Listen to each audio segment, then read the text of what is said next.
कई बार ऐसा लगता है ना कि हम अपनी ही जिंदगी को बस देख रहे हैं, जी नहीं रहे। आज हम 4 ऐसे प्राचीन सूत्रों को जानेंगे जो जिंदगी की बागडोर वापस अपने हाथों में लेने में मदद कर सकते हैं। ये सिर्फ एक विश्लेषण नहीं, बल्कि आत्म विजय की ओर एक सफर है। उत्तिष्ठत, जागृत, प्राप्य वरान निबोधत।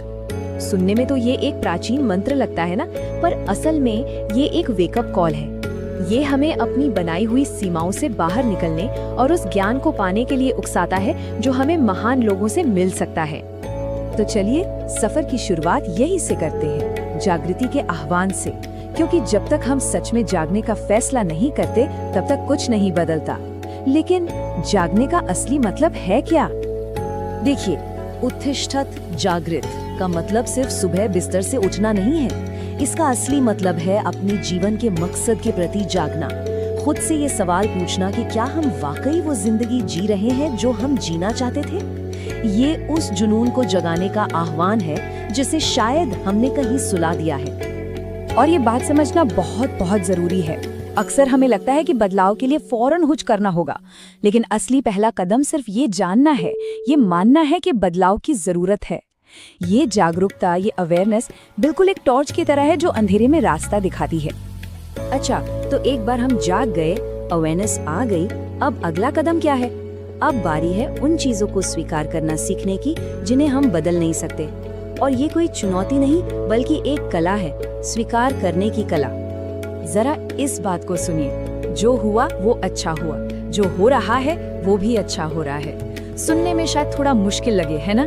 पर ये सोच हमारे देखने का नजरिया बिल्कुल पलट सकती है। ये हमें हर हालात में, चाहे वो कितने भी बुरे क्यों ना लगे, एक मौका देखने की हिम्मत देती है। चिंता हमें कांटों की तरह जकड़ लेती है, जबकि एक्सेप्टेंस यानी स्वीकार कर लेना हमें खिलने का मौका देता है। सोचकर देखिए, जब हम किसी चीज की चिंता करना छोड़ देते हैं तो कैसा हल्का महसूस होता है। बस वही तो आजादी है। तो सवाल ये उठता है कि क्या हम दुनिया को बदलने से पहले अपने अंदर के रिस्पॉन्स को बदल सकते हैं? क्या असली लड़ाई बाहर नहीं बल्कि हमारे अंदर ही है? चलिए इसी ख्याल को और गहराई से समझते हैं। तो बाहरी दुनिया को एक्सेप्ट करने के बाद अब सफर अंदर की ओर मुड़ता है, असली रण क्षेत्र में, यानी हमारे अपने मन में। यहीं पर सबसे मुश्किल जंग लड़ी जाती है और जीती भी। मन ही दोस्त है, मन ही दुश्मन। कितनी गहरी और जबरदस्त सच्चाई है ये। वही एक मन है जो हमें कामयाबी की बुलंदियों तक ले जा सकता है, और वही मन हमें निराशा के अंधेरे में भी धकेल सकता है। तो सवाल ये है कि हम अपने मन को क्या बनने देते हैं, दोस्त या दुश्मन?